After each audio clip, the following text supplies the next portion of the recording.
Brother Marco Evangelista, Apologetica, dito sa Veritas 846, ang radyo ng simbahan.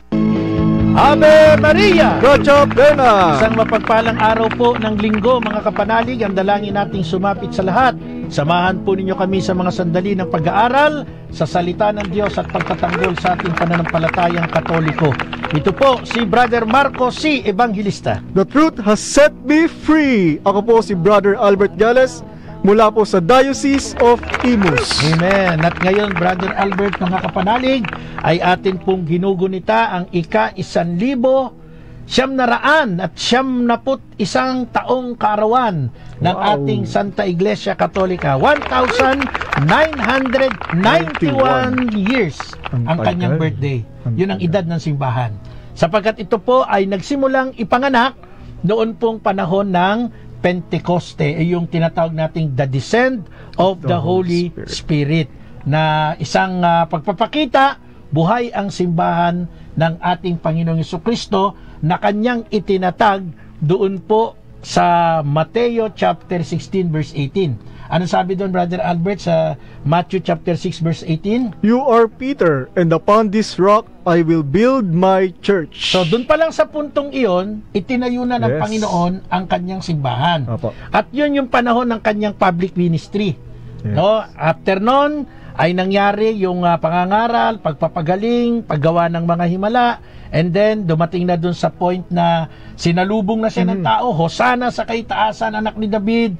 Then after that, nabaligtad ang sitwasyon, magmula sa Hosana ay sinigaw ng mga tao, patayin siya, ipako sa krus.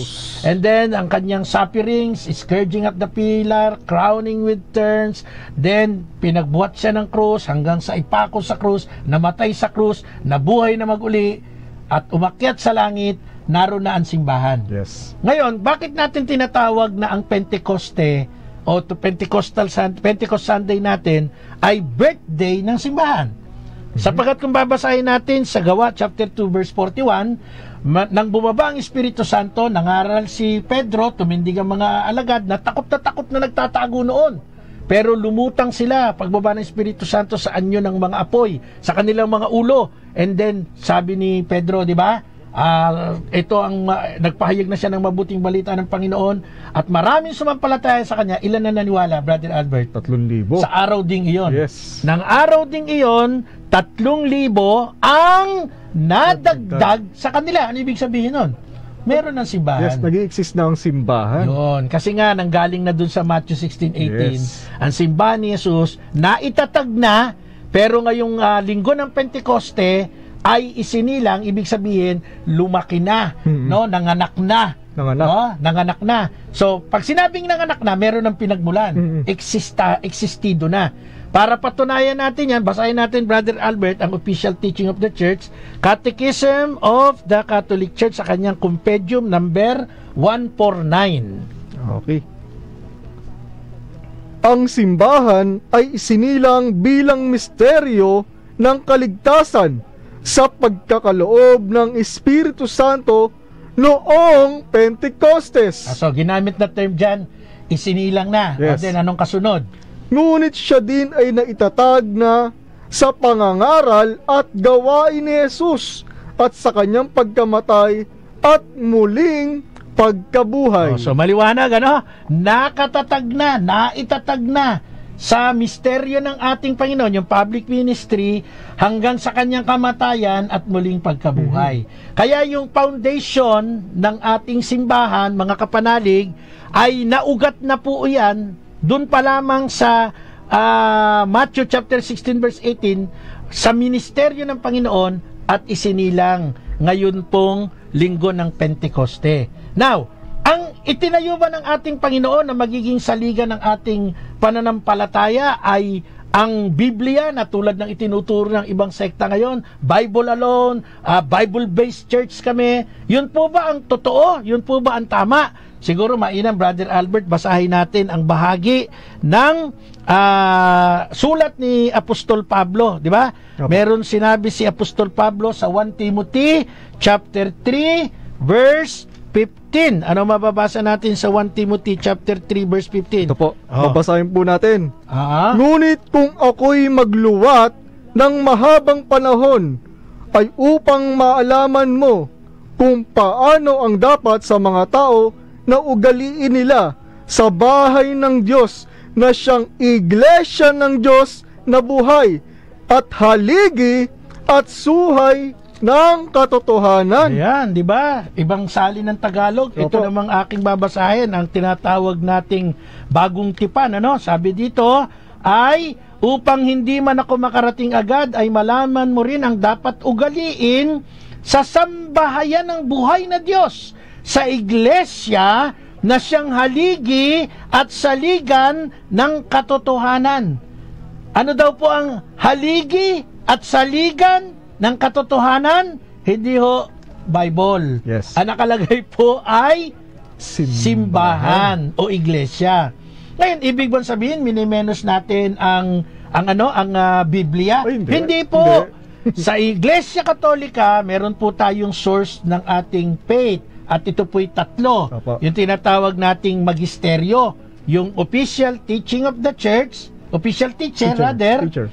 yung atin pong holy tradition at ang tinatawag po nating sacred scripture. Kaya hindi ho natin pwedeng ipasubalian na ang tinuro sa atin mismo ng sacred scripture na siyang saligan ng katotohanan, haligi ng katotohanan, ay hindi po ang Bible, kundi po ang simbahan. Pero katuwang ng simbahan ang sacred scripture. Yes, tama. No? Sabi nga sinasaliksik ninyo ang mga kasulatan sa paniniwalang doon ninyo matatagpuan ang buhay na walang hanggan. Kaya maliwanag po yung tinuturo sa atin ng Santa Iglesia Katolika. Bakit may magisteryo? Sapagkat sinabi ni Jesus, karugtong nung Matthew 16:18, yung verse 19, ibibigay ko sa iyo ang mga susi ng kaharian ng langit, anumang ipagbawal mo sa lupa, ipagbabawal sa langit, ang hindi mo ipahintulot sa lupa, hindi nga ipahihintulot sa langit. Kaya tatandaan po natin mga kapanalig, ang isang katotohanan, ang source niyan, ang pillar ng truth ay simbahan, and then ang Biblia, ang sacred scripture ay siya namang magagamit natin sa lalo pang pagpapalago ng ating pananampalataya. Wala pong kontrahan yan mga kapanalig. Pero mali na ituro mo, Opo. mali na ituro mo na Bible alone o sola scriptura, kasi hindi po yon ang tinuturo mismo ng Biblia. May gusto kayo idagdag, Brother Albert? Opo. Sa simbahan po kasi kapag maidagdag ko lang po, Brother Marco, baka sabihin nila kasi minsan minamasama yung salitang tradition no? Sa simbahan po kasi kapag sinabi po nating sacred tradition, meron pong tinatawag na dalawang uri ng tradition. The first is written tradition at oral tradition. Pag sinabi po nating oral tradition, ito po yung mga aral ng ating Panginoong Jesucristo at ng mga apostol na hanggang sa ngayon ay ipinapahayag ng simbahang Katolika. Pag sinabi naman po nating written tradition, ito po yung Bible, no? Ito po yung Word of God. Sa simbahan, ang Biblia po natin ay binubuo ng 73 books. Oo. Opo. At saka yung tinatawag nating oral tradition, mga narinig na aral yan sa mga apostol. Yes. Sabi nga dito sa bahagi ng binasa natin kanina sa gawa, na natili silang matatag sa mga itinuro ng mga apostol. Kung Opo. itutuloy niyo po yung gawa chapter pagbaba ng Espiritu Santo, no? Sabi dito sa chapter 2 verse 42 na natili sila sa itinuro ng mga apostol. Ang tanong, paano po ba ang paraan ng pagtuturo ng mga apostol noon? Hawak na po ba nila itong Bible na meron si Brother Albert? Iangat mo nga ng konti. Ayan po. Meron na kaya silang ganito, sila San Pedro noon?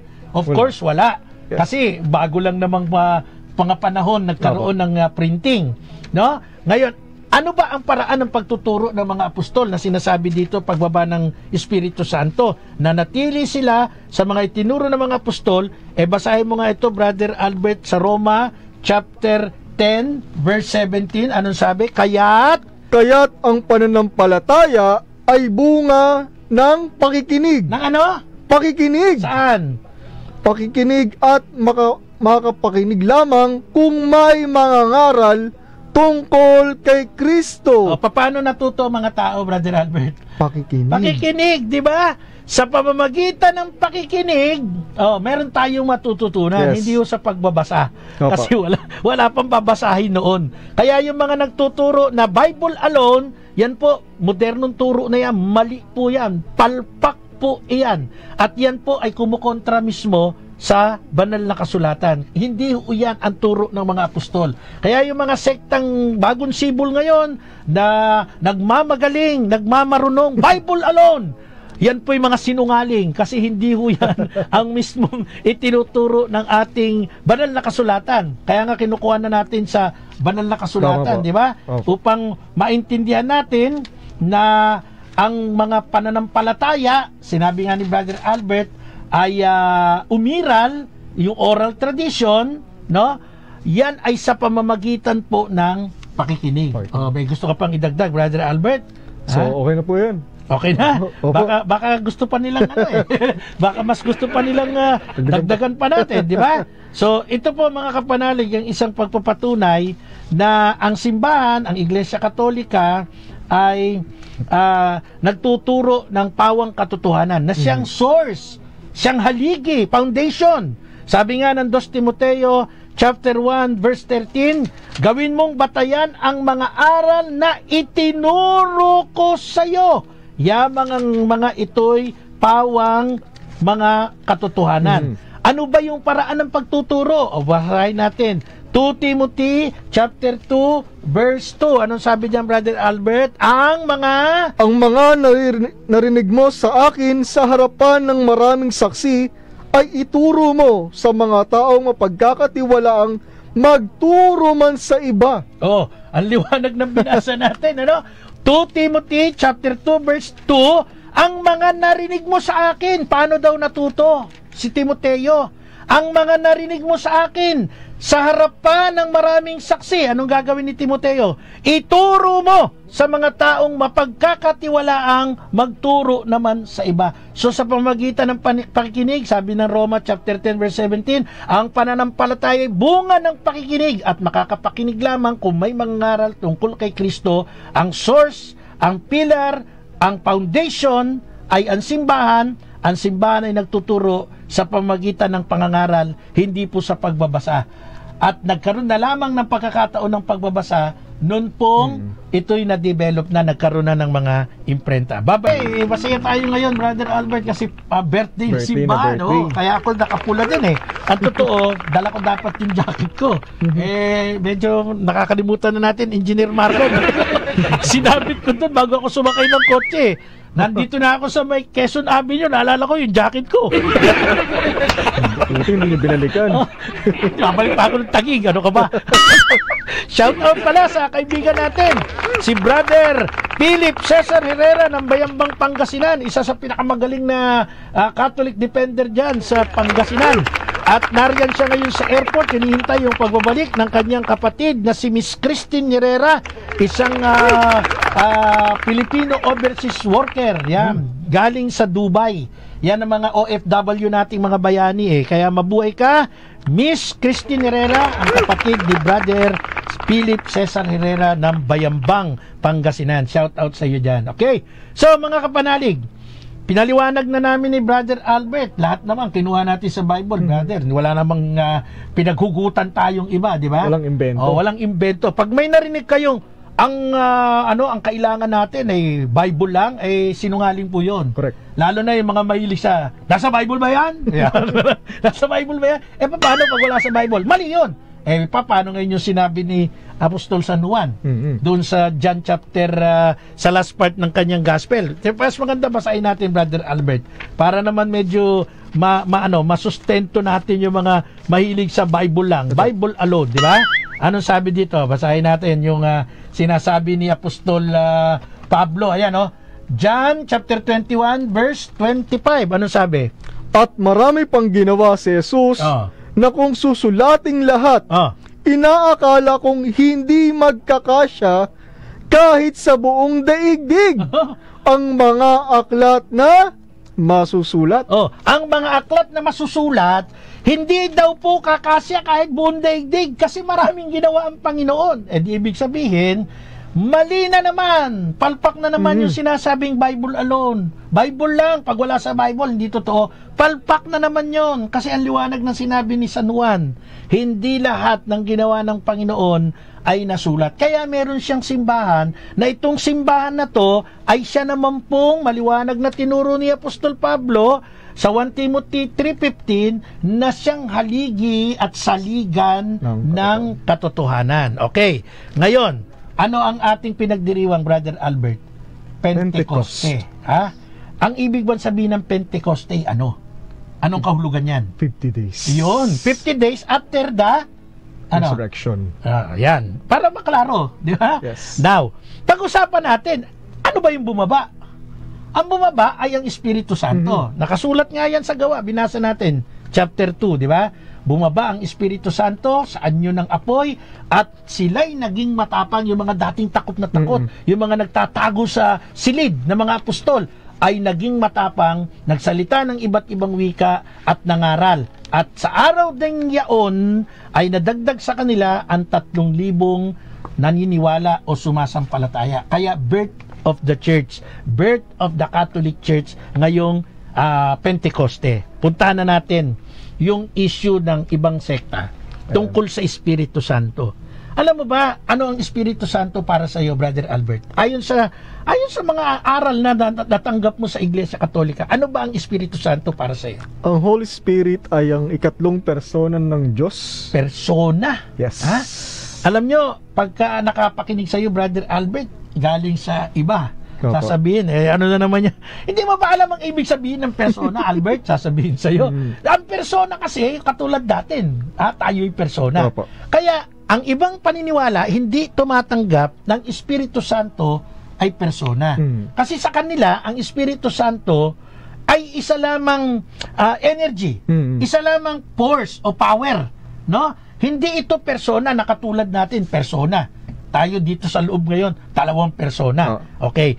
Kasi limitado yung kanilang pagkakaintindi sa definisyon ng persona.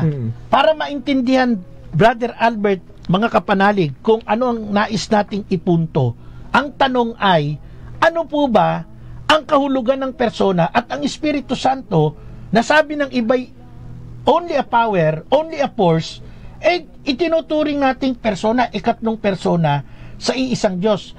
Paliwanag mga Brother Albert, ano ang kahulugan ng persona? Ito po, ang kahulugan ng persona. Ang paggamit ng salitang persona ay isang paglalahad sa ating human language upang ilarawan o ipakita ang isang individual na karakter. So, pag sinabing persona, meron siyang sariling identity. Yes. Okay, yun ang ibig sabihin. At tuwing ginagamit natin ang terminong persona, sinisikap nating ipakilala ang mga karakter na tinatalakay sa mga paksa. Sa isang paksa. Sa isang paksa. Kumbaga, yun ang subject natin, di ba? Halimbawa, kapag tinukoy sina Mateo, Lucas, Juan at Marcos, madaling nauunawaan natin at tanggapin na sila'y mga persona. At hindi lamang mga persona, kundi magkakaibang persona. Kasi minsan pag sinabing persona, ang nasa kaisipan ay tao. Ayan, tayo, dalawang persona. Kaya nung sinabi mo, pag sinabi natin si Mateo, si Marcos, si Lucas, si Juan, hindi mahirap intindihin. 4 na persona yan, di ba? Sa ano natin, sa pananampalataya natin, ang Diyos ay may 3 persona. Ang Ama, espiritu rin ng Ama Sabi ng John chapter 4, di ba? Paano maging persona yun? Espiritu yun. Ang anak, ayan, persona yan kasi may katawan yan. Ang Espiritu Santo, hindi rin persona yan kasi nga espiritu Kasi nga, ang utak, ang mentalidad, ang persona, yung katulad lang nating tao. Yan ang malaking problema. Kaya hindi naiintindihan yan, Brother Albert. Sige, tuloy natin yung paliwanag.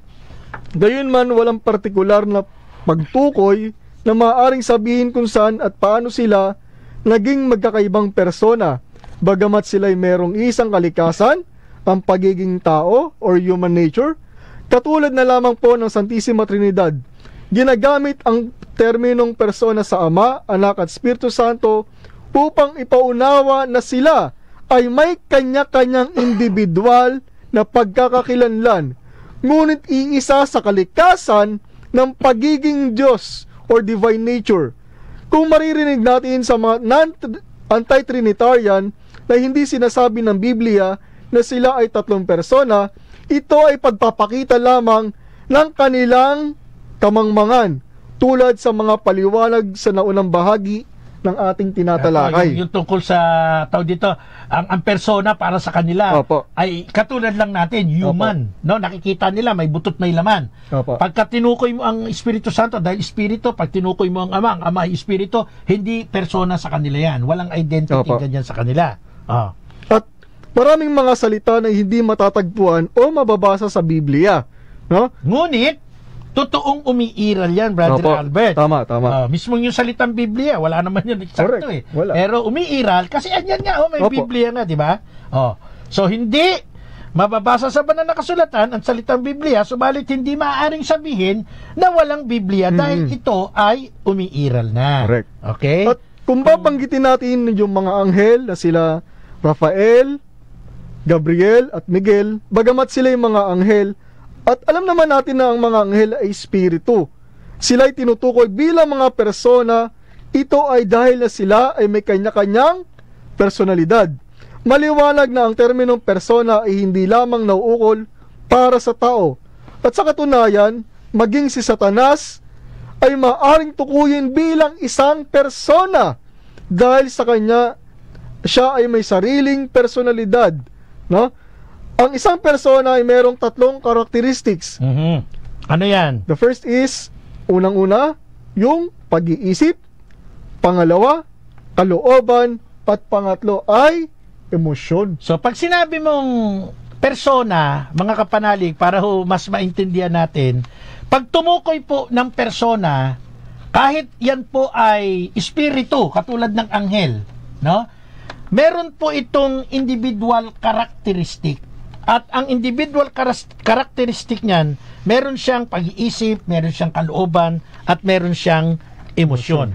Now, kung si Yahweh ang ating Ama, o si El Shaddai, sabi nga ni Brother Arnel Borromeo, member ng Prayer Partner Foundation, kung si El Shaddai at si Jesus ang tutukuyin natin, hindi maitatanggi na taglay nila yung tatlong katangian na ito. Ano yung tatlong katangian? Yung tatlong karakteristik, pag-iisip, kalooban at emosyon, no? Sa panig ng Espiritu Santo, Brother Albert, ito na. Sa panig ng Espiritu Santo, patutunayan natin sa maraming bahagi ng Biblia na ang Espiritu Santo ay isang persona dahil nagtataglay siya ng tatlong characteristics na pinag-uusapan natin ngayon, Brother Albert, mga kapanalig, no? At ito'y magpapatunay na hindi lamang siya isang puwersa, isang force, o isang kapangyarihan katulad po ng turo ng ibang mga pananampalataya.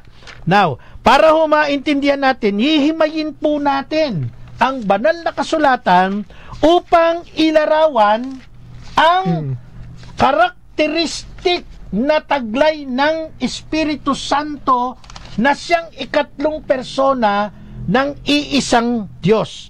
Kaya ang una, ang Espiritu Santo po, mga kapanalig, ay binanggit sa pagtukoy na who. At ito po makikita natin sa 1 John chapter 5 verse 6. Sa English mo basahin, Brother Albert, para mas marinig natin yung paggamit na who sa Holy Spirit. Kasi ang Holy Spirit, bakit tinukoy na who? Ibig sabihin, ito po ay may individual characteristic. Pakibasa mo. Okay. And it is the Spirit who bears witness, because the Spirit is the truth. Dagdagan pa natin, Brother Albert. But if the Spirit of Him who raised Jesus from the dead dwells in you, He who raised Christ Jesus from the dead will also give life to your mortal bodies through His Spirit who indwells you. Romans chapter 8 verse 11. Sabi naman ng John chapter 6 verse 63, it is the Spirit who gives life. The flesh profits nothing. The words that I have spoken to you are spirit and are life. Okay, ito naman po ang sinasabi sa unang Korinto chapter 2 verse 12. What we have received is not the spirit of the world, but the Spirit who is from God, so that we may understand what God has freely given us. At sa uling pagpapatunay ng Bible sa terminong who in-address sa Holy Spirit, ang 2 Timothy chapter 1 verse 14, guard the good deposit that was entrusted to you, guard it with the help of the Holy Spirit who lives in us. Mga panalig, nasa ikalawang bahagi na po tayo ng ating palatuntunan na apolohetika. Ngayon po ay Pentecost Sunday. Happy birthday, Roman Catholic Church. One Holy Catholic and Apostolic. Yan po ang ating simbahan. Tinayo po ng Panginoong Jesucristo at ang founder, walang iba kundi ang tagapagligtas. Yun. Kahit saan nyo tingnan record yan. Kaya happy birthday, 1,991 years. Ganyan po katatag. Dumating na ang maraming imperyo. Dumating na ang maraming mga iba't ibang emperador, iba't ibang hari, iba't ibang kaharian. Mga monarkiya. Nako, nawala na lahat. Pero ang simbahang tinayo ni Jesus is still alive and kicking. Bakit? Kasi nangako si Jesus tandaan ninyo, ako'y kasama ninyo hanggang sa katapusan ng sanlibutan. Mateo 28:19. Pangalawa, nangako ang Panginoon, susuguin ng Ama ang Espiritu Santo na siyang magbibigay ng reminder sa inyo sa mga aral na ibinibigay ko. It is written in John chapter 14, John chapter 15. Kaya ang simbahan ni Jesus hindi po nawala, hindi po umabsent, wala. Ang simbahan ni Jesus, lahat ng atake nyo na nagkaroon ng apostasiya, nagkaroon ng pagtalikod, lahat po yan, mga turo ni Satanas yan, para mapaniwala yung iba. Oo nga, natalikod, kaya sumama dun sa ibang simbahan na tinayo lang ng tao. Yung mga nagtayo, mga bulok na lahat, patay na lahat. Pero yung simbahan ni Jesus, nananatiling nakatayo. Bakit? Kasi yung nagtatag, muling nabuhay at nasa kanan ng Ama, ang ating tagapagligtas. So sa ikalawang bahagi po ng ating palatuntunan na apolohetika, salamat sa Diyos, sa loob ng 17 taon. Wow! Ay narito po ang tinig natin sa ating radyo ng simbahan. At siyempre po, sa loob ng 16 na taon, yung aking partner na namayapa na, si Tatang Larry Malyari, binibigyan pa rin natin ng kredito. Kasi mahirap po talagang mawalan ng isang partner na nakatagpo ng katotohanan. Tapos along the normal sa tao, mawawala. So nung December 10 ay iniwan na ako ni Tatang. But I very thankful to the Lord. I'm very thankful to the Lord kasi binigyan niya ako ng isang bagong partner, si Brother Albert Gales. At alam ko, maraming taon pa tayong magsasama, Brother Albert. Si Brother Albert po, hindi naman ho ito bihasa na katulad ni Tatang, no, na partner ko. Kung mapapansin nyo, minsan parang nagugulantang siya pag nagbabato ako sa kanya. Normal po yun. Kasi ano sabi mo kanina sa akin? Nagraratol ako, uncle. Nagraratol si uncle. Nagraratol ako, uncle, sabi niya. Kasi normal lumaratel talaga pagka on. Alam nyo dito, alam ni Brother Albert yan, wala ho akong ginagawang script dito. At ito, mapapansin nyo, si Brother Albert, pag nagpabasa ako ng Bible, wala ho siyang record kung ano yung pababasa ko, impunto. At the same time, ako rin naman, pag nawakan ko itong Bible, binuklat ko, kung ano yung maisip kong babasahin, bibigay ko sa kanya. Kaya minsan, pang-intindi na lang ninyo, nangangapapaputong ating partner, no? Kaya sabi ng iba, nagsasabi sa akin, yung partner mo naman parang nagugulat lagi. Normal po 'yun. Normal kasi mahirap yung on the air na ganito, no? Nasa network tayo, hindi lang sa Pilipinas, at ito pa mainstream media, hindi ito social media, no? Ito ho ay talagang mainstream media. Kaya very understandable naman na si Brother John Albert Gales nangangapa, hindi naman to talaga likas na broadcaster pa, no? So hoping na Brother Albert lagi ka nandyan sa aking tabi at tawag dito, yung mga mission mo, may mga mission ka, pakibanggit mo. Ayo po. Bali sa next Sunday po, liliban po muna ako dito sa ating programa. Ay, salamat. Dahil meron po akong mission na inihatang sa akin ng CFD Pampanga sa pangunguna ni Brother Charlie Adlawan. Ako po ay magbibigay ng talk about the Four Marian Dogma. Alauna ng hapon, no? Onwards. Opo. Sa parokya, brother? Bali, ang chapel po ay Nuestra Señora de la Paz y Buen Viaje sa Barangay de la Paz sa San Simon, Pampanga. Ito po yung sakop ni Father Propi. Kung tawagin yung sikat na vlogger na pare. So sa mga nandyan po sa bahagi ng Pampanga, Diocese of San Fernando, Pampanga, lalo na sa San Simon, sa sunod pong linggo, wala dito si Brother Albert, abangan nyo po siya. Nandyan sa chapel ng, anong chapel yan? Nuestra Señora de la Paz y Buen Viaje. Ulitin ko po yung topic, The Four Marian Dogmas. The Four Marian Dogmas, yung 4 na dogma ng mahal na ina. Okay? So salamat po sa Diyos. At sa loob nga ng 17 taon, Brother Albert, mga kapanalig, kasama nyo po, Brother Marco, Evangelista. At nananalangin tayo sa Diyos na patuloy na gamitin ang tinig natin sa ating himpilan ng katotohanan. At meron din akong ngayon isa pang platform sa social media naman, yung YouTube channel na galing po sa Emmanuel TV Network. At ito po naman ay kudos kay Director Ben Yalong, isang prominenteng director sa movie industry. Siya yung gumawa ng pelikula ng Divine Mercy, ginampanan ni Donita Rose, yung Sister Faustina, yung Cristo na ginampanan ni Matranillo III. Maraming hinawakan itong magagaling na artista, Fernando Pu Jr., Erap Estrada, Bong Revilla, Philip Salvador, Max Laurel, kung sino pa. Ngayon po, siya ang director ko. Yan. Poging-pogi. Thank you sa pagkakataon. Siyempre, ito ay kudos sa aking mahal na kaibigan, isang Papal Awardee at Marian Visionary, ang mahal kong brother, Major, brother na, no, Papal Awardee, Major pa ng Reserve Philippine Army ng Armed Forces of the Philippines, si Major Carmelo Cortez. Ayan, Major Carmelo Cortez. Kahapon magkasama kami dyan sa Diocese of Tarlac. Kausap namin si Father Randy Mignon sa kanyang parokya na Dolorosa, no? Dyan sa Barangay Sinait, Tarlac. At tapos niyan, dumiretso kami ng Parokya del Espiritu Santo sa parokya naman ni Father Randy Salunga. So si Brother Carmelo Cortez ang madalas kong kasama ngayon at nagsasagawa ng mga healing. Ang kanyang ministry ay healing. So sa healing ministry, nakasaksi ako, Brother Albert, na mga kababalaghan, no?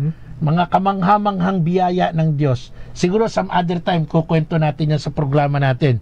At tandaan po na ang biyaya ng Diyos hindi ho tumigil, nagpapatuloy, at sa pamamagitan ng mga taong ginagamit niya katulad ni Brother Carmelo Cortez, ang bulag ay nakakakita, ang pilay ay nakakatayo, nakakalakad, at marami pang mga karamdaman gumagaling po.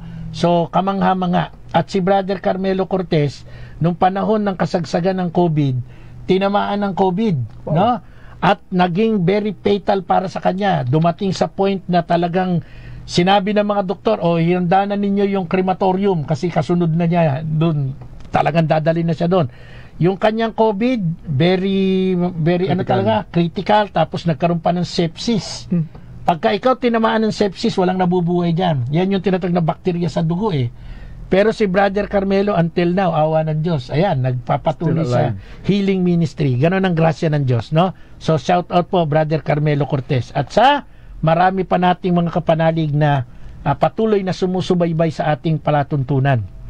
And then, bago ako magpatuloy, Brother Albert, mga kapanalig, hayaan nyo hong bumati ako ng, dahil birthday ng simbahan, birthday din ng 3 apo ko sa pamangkin. Kasi mga pamangkin ko malalaki na, may mga anak na. Ang tawag dun sa mga anak nila, apo ko na. Di ba? Pero wala pa akong apo kasi batang-bata pa naman tayo. Alam, totoo naman yan. Yung apo ko sa pamangkin, happy birthday, Christopher Tolentino Consigo, kay Maria Jessica Rose Kilab Presaldo, at kay Sonia Nobel Evangelista Villamer. Happy birthday. At sa pinsan ni Father Aldrin Domingo at Father Edwin Bilay, ewan ko kung pinsan o pamangkin, pero mukhang pamangkin si Miss Camille Salazar Magtalas ng San Agustin Parish Church dyan po sa Hain, Nueva Ecija. Happy birthday po. At happy 17th wedding anniversary sa aking kaibigan si Arvin Lawigan at si Joey Girl Argarin ng Taguig. Mabuhay po kayo. So sa lahat ng mga may celebration ngayon, birthday, anniversaries, etc. ang pagpapala ng Panginoon ay bumuhos mo sa inyo, hustong takal, siksik, liglig at umaapaw. Amen. So puntahan na uli natin yung ating topic, Brother Albert. Sabi nga natin, ang Espiritu Santo, kaya natin tinutukoy na persona, meron siyang individual characteristics. At binasa natin sa maraming bahagi ng Biblia, sinimulan mo sa 1 John 5:6, binasa natin yung Romans 8:11, John chapter 6 verse 63, 1 Corinthians chapter 2 verse 12 at 2 Timothy chapter 1 verse 14. Ang tukoy sa Espiritu Santo, who? Ano ba ibig sabihin ng terminong who, Brother Albert, para maintindihan ng mga kapanalig? Ito ay tumutukoy sa isang persona. Individual. Oo. So, hindi ito kapangyarihan. Yes, hindi. Diba? Hindi po. Who is the president? Yes. Yan yung tanong. Who is the president? Ang tinutukoy ng pangungusap na ito ay patungkol sa kung sino yung persona ng presidente. Yan po yan Hindi po tungkol sa kapangyarihan ng presidente. Pag sinabi mo, who is the president? Hindi mo tinutukoy diyan yung kanyang power. Correct. Ang tinutukoy mo diyan yung pagiging individual ng presidente. Yun ang ibig sabihin ng who. Kasi binanggit nga natin dito sa mga bahagi ng Bible, sabi nga ng 1 Timothy, babalikan ko lang 1:14, the Holy Spirit who lives in us. Di ba? So mga kapanalig, para maintindihan natin, ang terminong who, tatandaan nyo po, ay ginagamit lamang po na pantukoy sa isang persona. Katulad ng who is your mother? Hindi po tinutukoy dyan kung ano yung relasyon ninyo. Ang tinutukoy po dyan ay kung ano o sino ang persona ng nanay mo. Yun po yan. Para, eto sinisimplify na natin, Brother Albert Kasi iba nga hindi naniniwala kawawa naman, pinakakawawang mga nilalang sa mundo ay yung alam nyo, ang ob-ob natuturuan. Yes. Pero yung TANGA, yan ang pinakakawawa. Ang habang buhay na yun. Walang gamot dyan, Brother Albert. Sige, after dun sa who na tinukoy natin, patunay ng Espiritu Santo isang persona, ano pa ba yung mga pwedeng gamitin nating ebidensya na ang Espiritu Santo ay hindi power, hindi force, kundi isang persona? Ano pang pwede natin gamitin, Brother Albert? Okay. Siya ba ay bukod sa pagtukoy na who, ano pa ang pagtukoy sa kanya? He. Ayan. Yan, he. Pero kaba ebidensya, tinukoy siya as in he? Yes. Mababasa po natin sa John chapter 14 verse 26. These things I have spoken to you while abiding with you. But the Helper, the Holy Spirit, whom the Father will send me in my name, He will teach you all things and bring to your remembrance all that I said to you. Ang terminong he, binanggit yan, di ba? Opo. Ano sabi, paliwanag nga natin at he, Ang magtuturo. Opo. He, magtuturo. Sige, ano sabi?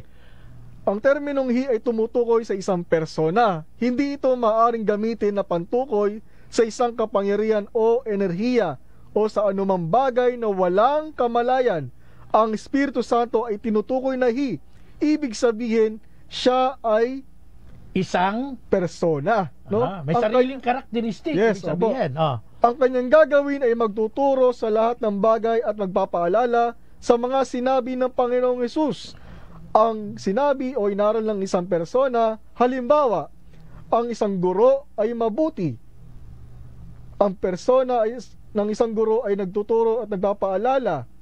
Ang kapangyarihan na magturo ay walang kakayanan na gawin ito, maliban kung ipinatutupad ito ng persona ng may sariling kamalayan. So, ang example mo dyan, yung teacher. Opo, yung diba? teacher po. Yung teacher, siya ay, kumbaga, nagtuturo. Opo. Ang teacher ay nagpapaalala. Yan din yung Holy Spirit dito sa John chapter 14 verse 26. Ngayon, kung iintindihin natin, yung persona ng teacher ang nagtuturo ang nagpapaalala.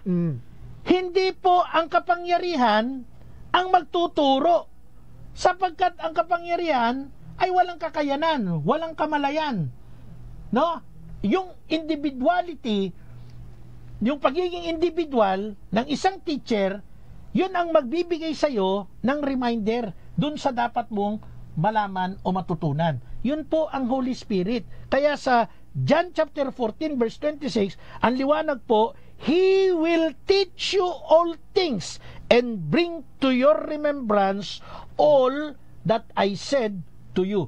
Paano ang isang power, ang isang energy magtuturo sa iyo? Paano ang isang energy, ang isang puwersa lamang ay siyang magsasabi ng mga sinabi ng ating Panginoong Jesucristo? Kaya maliwanag po dito sa John 14:26, muli, ang Espiritu Santo tinukoy sa pagkakatukoy bilang persona na mayroon pong individual na karakteristik sa pamagitan ng terminong He, bukod pa doon sa terminong Who. Nasa huling bahagi na po tayo ng ating palatuntunan. Ang daming bumabati, happy birthday sa iisang simbang tinayo ni Jesus. Kung babasahin natin lahat ang papabati, mauubos po oras natin. No? Salamat po sa inyong pakikinig, pagbati. Hindi ko man kayo mabanggit. Brother Ray Agaton, Brother Alben, ayan. Nako, kasi eto si Brother Angel Ocampo, magaling na Knights of Columbus sa Taguig ito. Maraming mga pangalan na lumalabas, pero Sister Veronica Carino Nodalo, ayan, from Taguig din yan. Mabilis na umaano yun, nag-i-scroll, mabilis. Kaya paumanhin po kung di ko mabanggit lahat ng pangalan ninyo. Siyempre, yung aking partner, Brother Jose Protasio Corilla, nakakambal ni Rizal Corilla. Ayan. At yung aking mahal na kaibigan, Engineer Alan Villar ng Binyan, Laguna. Kami may lakad na naman ni Engineer Alan Villar, kasama ang kanyang may bahay, si Leonor. Si Leonor Villar. Ayan. Shout out kay Iglesia ng Katikisim, Sister Lucy Perigil. Mabuhay po kayo. Perigil o Perigil. Yan. Heaven and Saints. Bakit sabi ng ibang page ng Catholic na ang 33 AD Orthodox at ang Roman Catholic ay 40 daw? Bakit? Bakit pinipilit po ng Orthodox daw na una, tumiwalay lang tayo sa kanila? Okay, sa katotohanan, ang Orthodox talaga umiral na before the Roman Catholic Church. At sa ibang pagkakataon ay tatalakayin natin yan, no? Kasi pag ngayon natin diniscuss yan, kulang na yung oras natin, isang quarter na lang. So ang tabayanan mo yan, Heaven and Saints, no? Yan ang kanyang pangalan sa Facebook. At sa inyo rin, mga kapanalig. But it doesn't mean na ang Roman Catholic Church ay dahil secondary ay ay peke, no? Katulad ng ibang mga sekta ngayon. Hindi po. History po kasi yan. Merong history. Tayo sa simbahan, punong-puno, hitik na hitik tayo sa history at hindi tayo umaalis sa history.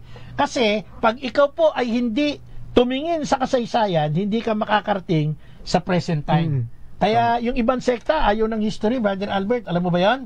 Alam ko po yun. Limitado sila. Mahuhuli sila. Mahuhuli, limitado sila.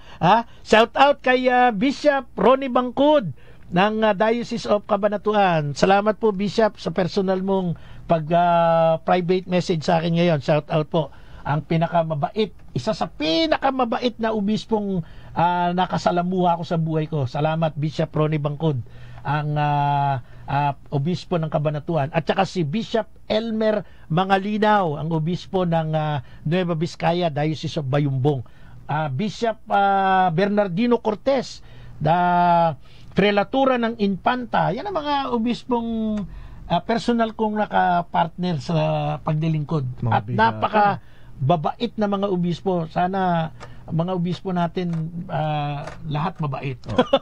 Hindi naman sana, lahat talaga mabait, no? Si Bishop Broderick Pabilio ng prelatura ng Palawan, yan. Pagka meron ako mga tanong nung bago-bago ako, iti-text ko yan personal, sasagot din ng personal si Bishop Broderick Pabilio. Siyempre yung ating Lodi sa Pangasinan, si Father Archbishop Sok Villegas. Kasi mas gusto ni Archbishop Sok Father Sok, kasi para daw mas feel niya na ama siya, no? Kesa doon sa tawagin siyang Archbishop. Okay. Marami pa. sa ating mahal na Kardinal Chito Tagle. Yan. Siyempre, pinsan ko, Bishop Ray Evangelista ng Imus, Diocese of Imus.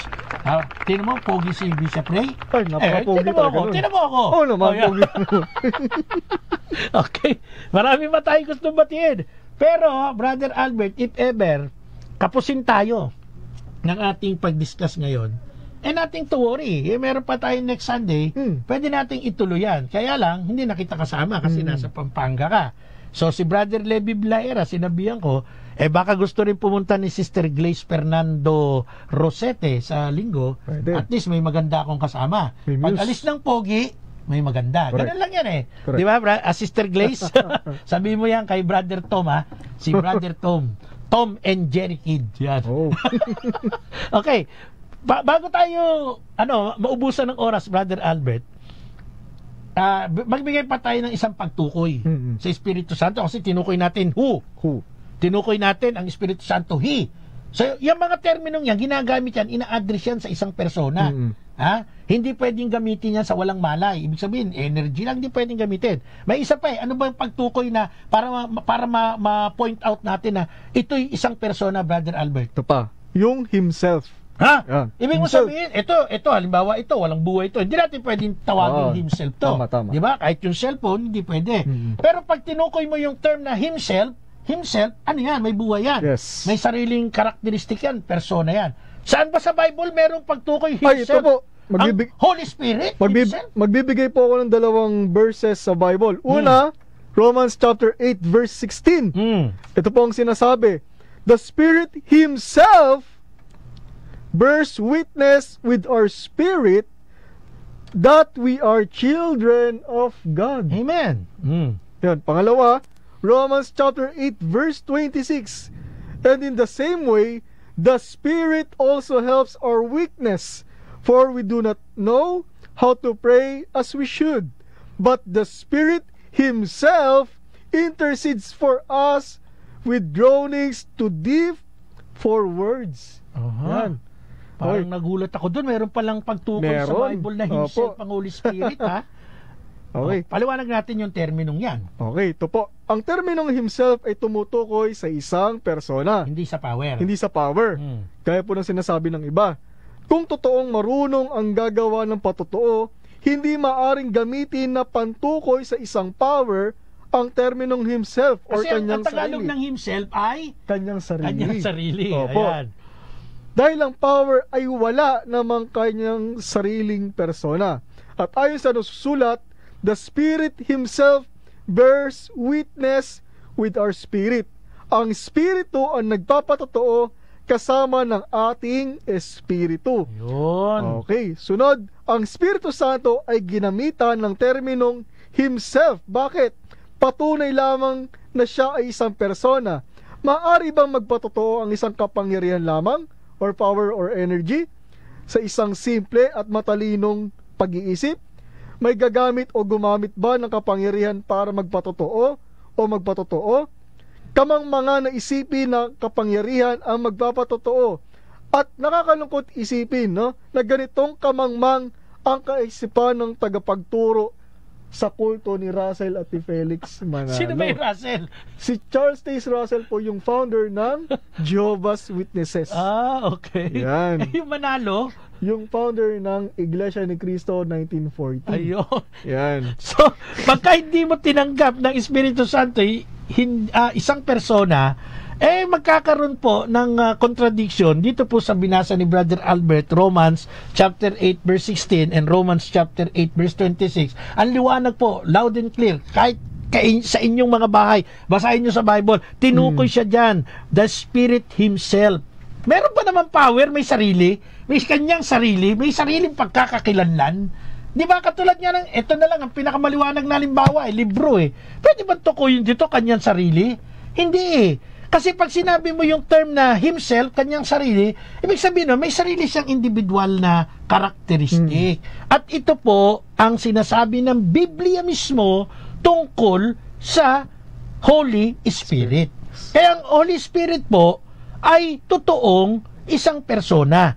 hindi nyo matatanggap na ang Espiritu Santo ay isang persona, mananatili kayo nakahang na yan ay power lang kasi hindi nyo alam ang definition ng persona.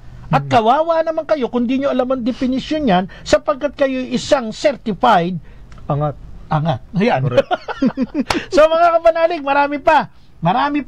At along the siguro next topic next Sunday ay tukuyin din natin kung totoo ang Espiritu Santo ay Diyos nga, no? Tapos sasabihin na naman ng mga angat, okay, tanan ninyo, dadagdagan na naman yung Diyos nyo. Kasi ang Ama ay Diyos, ang Anak ay Diyos, ang Espiritu Santo ay Diyos. Ang Anak ay may sarili, ang Espiritu Santo may sarili, ang Ama may sarili. Kasi nga, hindi nyo iniintindi, mas gusto nyo umatake. Kaya ang nangyayari, naliligaw kayo doon sa tinutumbok ng katotohanan. For example na lang, ayaw nyo maniwala na mali yung aral ninyong Bible alone. Ang dami ng patunay na hindi po yan totoo. Ayaw pa rin. Kakapitan pa rin nila na, hindi, Bible alone. Hindi, dapat nasa Bible. Kaya nga minsan, nagbiro ako Ito, totoo, Brother Albert, nag-lecture ako sa isang parokya. Merong isang nag-participate doon na hindi pala Katoliko. Ang kulit makulit. Sabi sa akin hindi, dapat po talaga lahat nasa Bible, nakasulat sa Bible. Tinanong ko siya sige, tatanungin kita. Si Jesus ba nauhaw? Brother Albert, si Jesus ba nauhaw? Yes, nauhaw, di ba? Humingi sa tubig ng balon di ba? Yung Samaritana. Si Jesus ba nagutom? Yes, nagutom po siya. Kaya nga pumupunta sa mga kainan Si Jesus ba napagod? Napagod. Di ba? May mga pagkakataon, natulog pa nga, di ba? Tinanong ko, si Jesus uminom? Si Jesus kumain? Tanungin ko kita, kung gano'n. Si Jesus ba umihi? Si Jesus ba dumumi? Nanlaki mata niya Ngayon, sabi kong gano'n, hanapin mo sa Bible na si Jesus ay umihi at dumumi. Ngayon, meron ba? Wala. Sabi niya, wala. Di ibig sabihin, hindi umihi, hindi dumumi si Jesus. Hindi nagka-UTI yun. Sabi mo, pagka wala sa Bible, huwag paniwalaan siyempre, bilang tao, normal pag uminom, iihi. Correct. Pag kumain, dudumi. Wala sa Bible. Di ibig sabihin, si Jesus hindi normal. Yan ang mga problema. Ito, simple logic lang po ito. Application lang to ng simpleng, para kahit na batang paslit, pagka tinanong mo yan di ba? So, ito yung isang patotoo, mali yung Bible alone na aral.